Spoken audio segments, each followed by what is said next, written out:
This morning in Atlanta, former President Carter spoke up and spoke out against what he has seen emerging in some of the public protests against President Obama. We were in Atlanta to interview President Carter at the Carter Center for air at a later date in connection with his upcoming 85th birthday. During the interview, we talked about what some see as a heightened climate of racial and other hate speech since the election of President Obama. A certain number of signs and images at last weekend's big Tea Party march on Washington and at other recent events have featured racial and other violent themes, and President Carter today said he is extremely worried by it.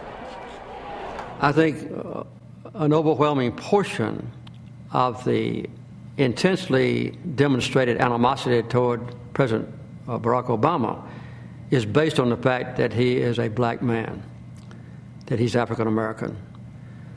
I live in the South, and I've seen the South come a long way, and I've seen the rest of the country that shared this South's attitude toward minority groups at that time, particularly African Americans.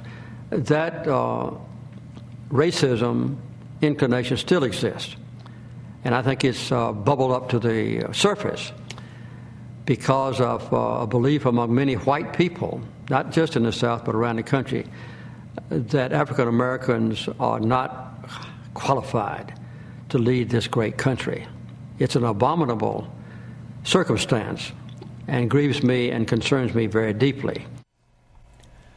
President Carter in Atlanta today. He went on to say that because of President Obama's personal qualities, he will be able to, quote, triumph over the racist attitude that is the basis for the negative environment that we see so vividly demonstrated in public affairs in recent days, end of quote.